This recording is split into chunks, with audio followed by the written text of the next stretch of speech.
I didn't think they was going to go after Cubans. We are not the bad people.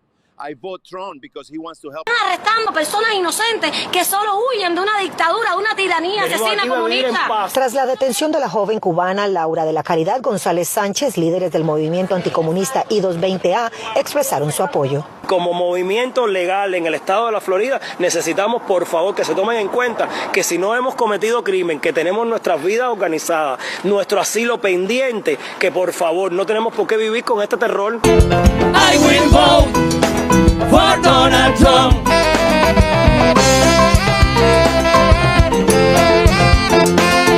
I will vote. Raise your hand, come on. For Donald Trump.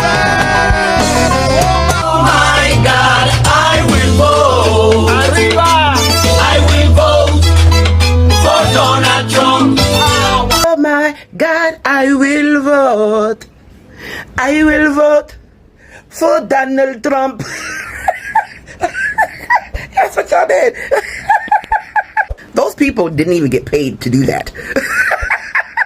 That's crazy. The wordplay that the GOP specifically used in Florida, especially Miami, on Venezuelans and Cubans is unreal. They told you guys that they're only going after the criminals. You guys are the criminals. When you come to this country illegally, that's the crime. But what you do is you seek asylum because you're saying you're running away from a very bad government. But you still have to get here to seek asylum. And when you seek asylum, you give your name, where you're living, where you're working. That's how this works. So that's what they did. They didn't go around trying to find a bunch of illegal immigrants everywhere because that's difficult to do. Apart from the farms and the construction sites, it's hard to find illegal immigrants in the country. They don't leave a paper trail. But people that seek asylum do. And that's why they went to y'all houses in Miami and picked y'all up. Because they knew where you were at. Your paperwork wasn't completed. But hey, I will vote for Donald Trump. You voted for your people to get deported because he don't give a shit what you look like. Y'all could look white. You can have the proximity to whiteness. But you are from Cuba. And he don't give a shit. So thoughts and deportations. Oh my God, I will vote. I will vote for Donald Trump. Y'all stand 10 toes down in your vote. Don't start bitching now. Yes, Cubans are getting deported, but they are not getting deported back to Cuba. And these are not the Cubans who have entered the United States in the last few years.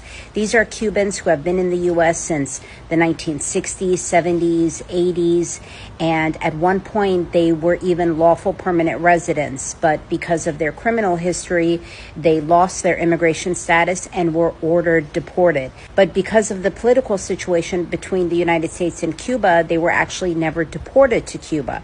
And instead, they were placed on what's called order of supervision, where they typically go once a year for a quote-unquote check-in, and they meet with an ICE officer, and the ICE officer makes sure that they don't have any other crimes going on, and they're abiding by the terms of their check-in, and they're able to apply for a work authorization.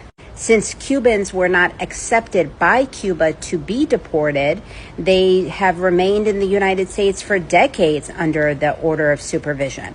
But now, since the Trump administration is pushing hard this third country removals, Cubans are now being deported to various locations, including Mexico. You're seeing Cubans go to their ICE OSUP check-in appointment and be detained, and they're spending a few weeks in Chrome and then being transferred over to Texas.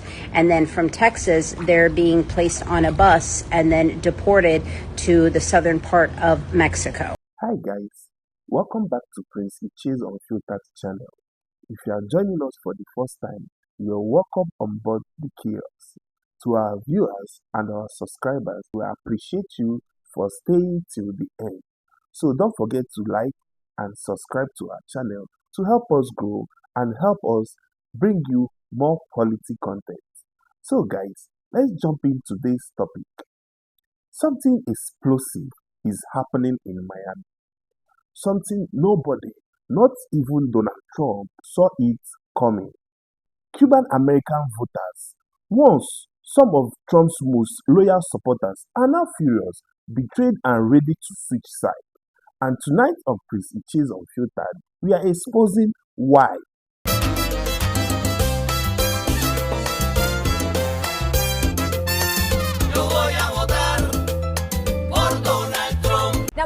was loaded into this bus here right behind me. After immigration court, we're learning it was a family of 4 from Cuba, a man, his wife, and their 2 kids, a boy and a girl. Their attorney says they've been here to prior hearings, immigration hearings, and they were informed this morning that it was a real possibility of being deported. Outside immigration court, among those detained, a Cuban man who was meeting with an attorney. My son had an appointment with an attorney, and they took him without any explanation. You are basically driving a dagger into the heart of the entire community, because these are mixed status families. A mother distraught after her 21-year-old son was taken away by ICE. She says he came to the U.S. from Cuba 9 months ago. When he got out of the car, they called him by his name, and they were there waiting for him. They could have to remain detained for the entirety of those proceedings, and for expedited removal, they will have to be in detention. They went to their hearing today. Their asylum case was dismissed. After that, they were promptly led away by federal law officers onto the bus.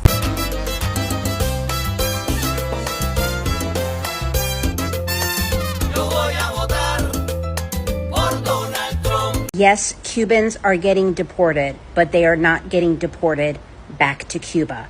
And these are not the Cubans who have entered the United States in the last few years.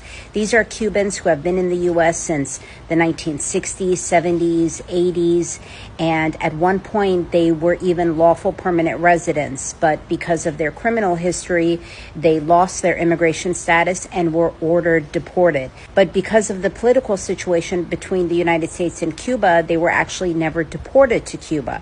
And instead, they were placed on what's called order of supervision, where they typically go once a year for a quote-unquote check-in, and they meet with an ICE officer, and the ICE officer makes sure that they don't have any other crimes going on, and they're abiding by the terms of their check-in, and they're able to apply for a work authorization.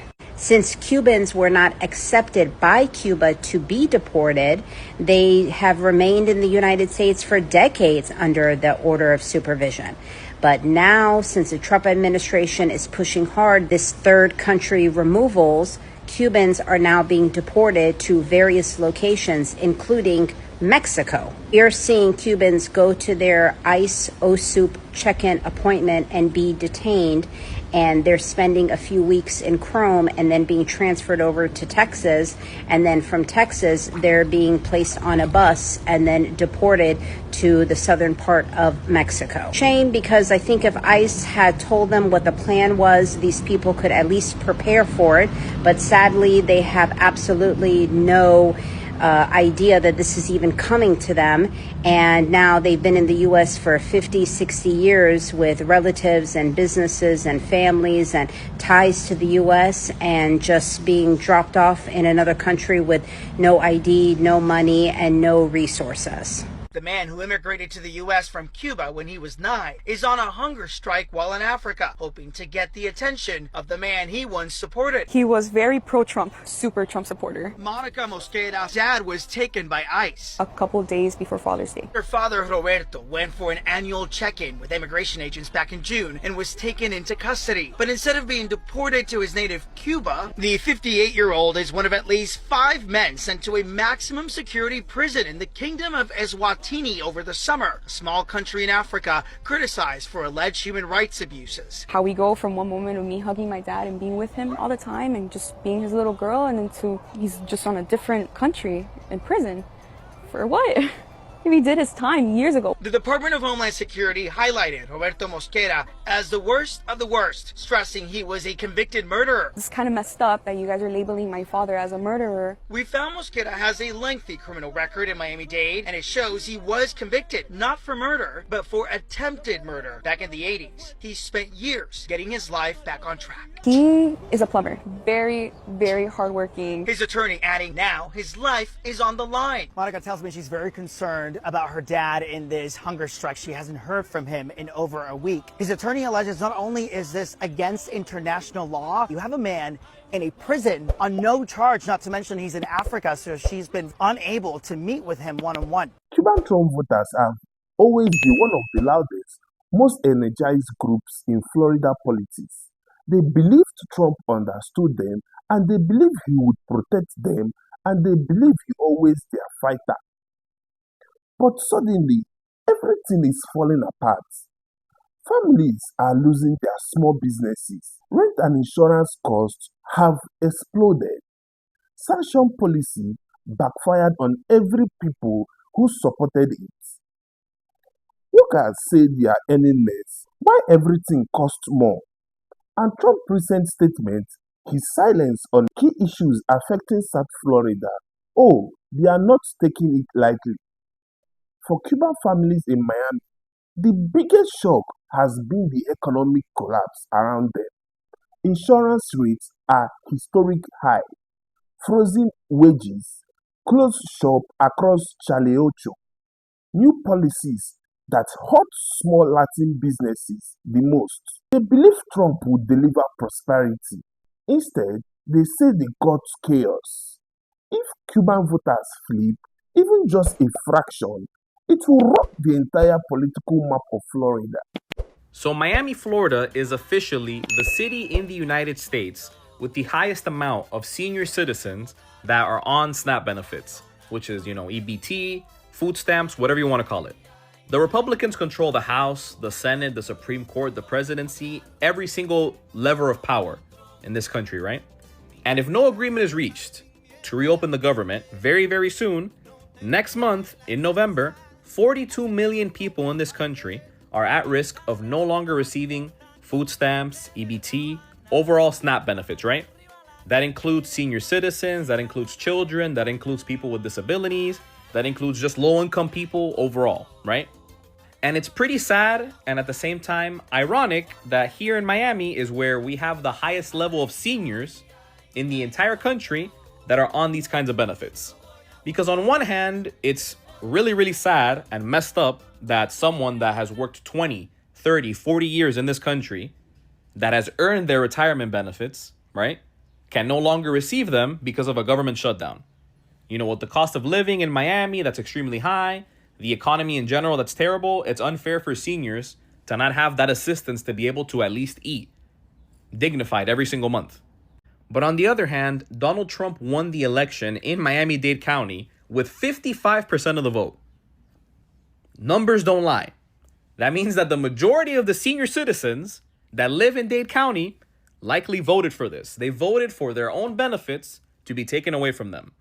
Which also includes Medicare, by the way, because one of the reasons that this whole shutdown is still going is because the Democrats are trying to avoid the Trump administration and MAGA from completely destroying the American healthcare system with Medicaid, Medicare, Obamacare, all that, right? Like, for example, did you guys know that Miami-Dade County is the county in the United States with the highest amount of Obamacare applications? Specifically, nationwide, the areas in this country where the most amount of people enroll for Obamacare is Doral and Hialeah. Again, the same people that went diehard for Donald Trump are the same people that are going to be the victims of his policies. Let me know what you guys think. So a while ago, I had made a video about Cubans that voted for Trump, and I posted it on multiple platforms. And a lot of Cubans came for me saying, I'm still here, I'm not afraid, I don't regret my vote. But I'm going to re-ask the question, how are you feeling after what happened this morning? Because I'm sure y'all are scared now. During the election period, a lot of you did this, and even this. Oof, that did not age well, did it? That did not age well. That's got to sting, actually. That's really got to sting. And that should sting because of this. The Supreme Court just passed that Trump can revoke the status of over 500,000 migrants. And the very first one that's listed in this article, Cubans. So I ask yet again, my Miami Cubans, where are you guys at now? Are you hiding? Are you running scared? Because you guys were fooled. You were told that all Democrats were more like Fidel, and you gave him your vote. And now, just like we've all been telling you all along, he doesn't give a shit about you. And he's proving it because you guys are on your way out. So I hope that you guys really, really do enjoy living in Cuba, because you're all headed back. And I guarantee you, the way this man's functioning this time around, he's going to make sure this shit happens, and it happens quick. Something that might bring you all a little bit of joy. The leader of the Latinos for Trump is sitting his ass in an ICE detention center. You know what, guys? Like, I honestly do not wish bad on anybody.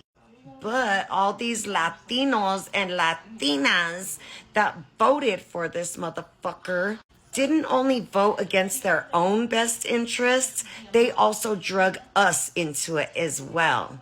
So I absolutely do not feel any type of remorse, any type of sadness for shit like this, for when it happens to people that voted for it. I just hope he's enjoying his vote. Let's check back in with Maria Salazar. She's a Cuban American, a U.S. Congresswoman from Florida, a Trumper, supporting Trump in 2024. Here's what she said after he won the election. This is a realignment. It's a realization by the Hispanics that the new home is the Republican Party. A year later, and we've all seen Trump's policies, ICE rounding up undocumented migrants, some who have been here for decades, paying taxes, raising children, retired. She's kind of changed her tune. Hispanics married President Trump. They're only dating the GOP. I've been warning it. If the GOP does not deliver, we will lose the Hispanic vote all over the country. And unfortunately, it happened last night. In New Jersey and Virginia, Hispanics moved back more than 25 points to the Democratic Party. And for the first time in years, Cuban voters are openly, loudly, and publicly saying the loyalty Trump once had in Miami, it's cracking, it's collapsing, and it might never come back. Cuban Trump voters are furious. They are losing everything, and they are switching sides. And trust me, this is only the beginning. This is Prince Ichezz Unfiltered. Thank you so much, guys, for staying till the end. We appreciate you liking and subscribing to our channel to help us grow. So thank you, guys, and see you on the next video.